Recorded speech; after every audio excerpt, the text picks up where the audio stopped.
I created a game that students loved, laughed during, and took a bunch of pictures, and all of it happened pretty much at the spur of the moment.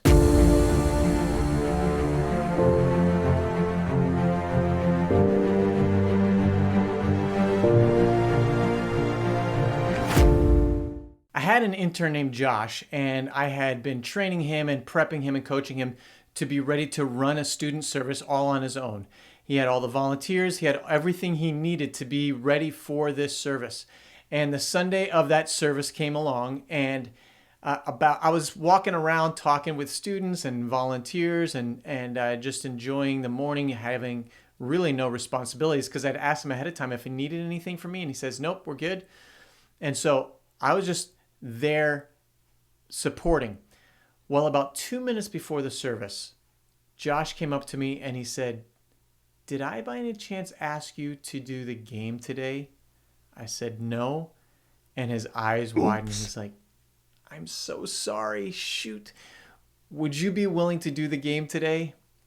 And I just kind of jokingly shook my head and I'm like, "Okay, sure. I'll do the game today."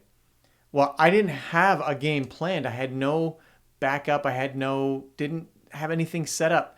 So I immediately went into our youth ministry closet where we kind of just put everything into, you know how that is. And I looked for things. And I was like, I think I'm going to create a game. So this is the game that I created. I grabbed 3 hula hoops and I grabbed a bunch of sports balls. So football, basketball, a baseball, and a frisbee, and I saw a bag of clothespins, which I'll come to in a minute. And I brought them out, and it was, I don't know, 10 to 12 minutes into the service when we were going to do the game. After some announcements and welcome and an opening high energy song, I walk up on stage and I had handed 3 of our volunteers the hula hoops to stand at different spaces from the stage. And then I invited 4 students to come up and play this game. And I had assigned each of the balls and the frisbee different points. And through the first hula hoop, it was exactly what the point was. If you went through the second hula hoop, you'd multiply your points by 2. And if you went through the third hula hoop, you multiply it by 4. So let's say the football was worth 1 point, and you throw it through the first one, you get 1 point. But if you threw it through the second one, you'd get 2 points. And if you threw it and made it through the third hula hoop, you'd get 4 points. And the person with the most points at the end of the round would win a prize. But not only that, for every point, it didn't matter if it was the person who won. Every single student that got points, every single one of those points that they got, they were able to put a clothespin on Josh's face. So it was a little bit of a payback moment. We had just come from a youth ministry conference where there was at one of the booths that they had kind of sign up stuff, giveaways. They were giving away an iPod for the person who had the most, could get the most clothespins on their face. I had put every single one that they had on there. Well, I decided to take that, and we had these clothespins in the closet to use in this moment. And I'm telling you, now it was painful. It was a little painful, and I gave some rules as to, being careful how you put it on and all this stuff. And Josh knew, and he was totally okay. But in this moment, the students, they didn't care if they won or not because the prize wasn't great. It was super fun, but it was way more fun. The whole audience was in when they were trying to throw whatever into each of the hula hoops. And there was a few that got through that final hula hoop. So they 4 times their clothespins amount. And the place just went nuts when they would get through that third hula hoop. Well, at the end, we gave away prize to the winner. But as each student was going, the other students who had gotten points were putting clothespins on Josh's face. And I'm telling you, it was so fun and funny.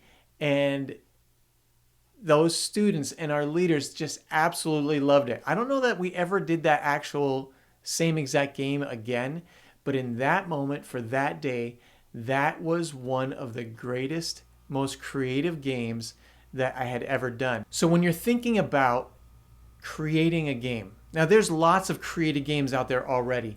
When you're thinking about games, you want to think about games that engage the whole audience. Now, I have a rule, and I would always tell my volunteers, the game is not the most important thing. And I'm okay if students talk during the game. That is not the time to go over them and police them and yell at them or be upset that they're not fully engaged in what's going on. So I work extra hard to try and make the game worth participating in or worth watching. So you want to make sure that the game is engaging, not just for those who are participating, but those who are in the audience. You don't want them being bored and being on their phone the whole time. Now, every game can't be an all play, and I don't think it should be an all play. You could make all games all plays, but I don't think it should. I think you want to have variety, but we'll talk about that another time on another podcast. But I also talk about Instagrammable moments.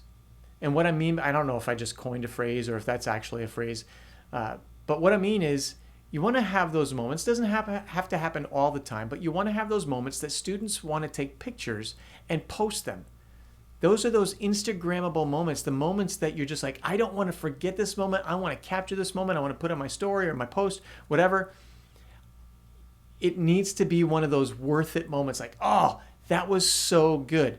Shouldn't be the crux of your whole service, but the games are an important piece. And we'll talk more about that on another time as well. Now, here's what I do want to do for you. I've written an ebook on games. Games, the how, the why, and the what of games. And it's free. All you need to do is to click the link in the description below.